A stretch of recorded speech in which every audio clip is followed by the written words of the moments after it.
যাদের বাপদাদার আমল থেকে টাকা পয়সা, তারা সফলতা কী জিনিস তারা জানে না।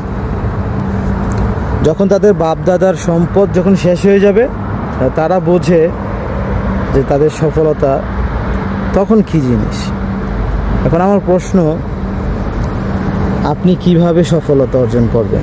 এই চিন্তা করতে করতেই আপনার জীবন অর্ধেক পার হয়ে যাইতেছে। কবে আর সফলতা হবে? কবে আমি তাদের মতো অনেক টাকার মালিক হব? কবে আমি প্রতিষ্ঠিত হব, বাড়িঘর করবো, ধন সম্পদের মালিক হব? একটা কথা বলি ভাই, বোন, যেই হন না কেন, আমার ভিডিও যেই দেখবেন, সত্যি বলতে পরিশ্রমের কিন্তু কোনো শেষ নেই। আপনাকে লক্ষ্য দূর পর্যন্ত যেতে হবে।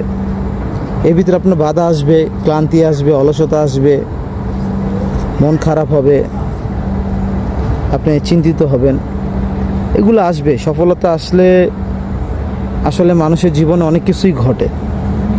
ছোট থেকে তো মানুষ এমনি এমনি বড় হয়ে যায় না। বড় হতে, প্রতিষ্ঠিত হতেও, একটা বয়সের বুঝ হতেও একটা সময় লাগে। 18-20 বছর আপনাকে পার করতে হবে। তো ধৈর্যের একটা ব্যাপার স্যাপার আছে। আমরা যদি মনে করি আমরা রাতারাতি সফলতা হয়ে যাব, তাহলে ওটা ব্ল্যাক মানি ছাড়া কোনো উপায় নেই। আর ব্ল্যাক মানি দিয়ে আপনি কখনো সফলতা অর্জন করতে পারবেন না। আপনাকে সঠিক পন্থায় যদি আপনাকে যেতে হয়, তাহলে আপনাকে ধৈর্য ধরতে হবে। আর এই ধৈর্যটা কেউর সাথে অনেক দীর্ঘদিন ঘটে, কেউ আবার তাড়াতাড়ি সফলতা অর্জন করে।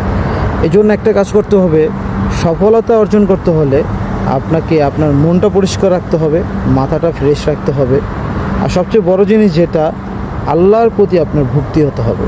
তাহলে আপনি সফলতার চাবিকাঠি হাতের মধ্যে যে কোনোভাবে হোক পেয়ে যাবেন।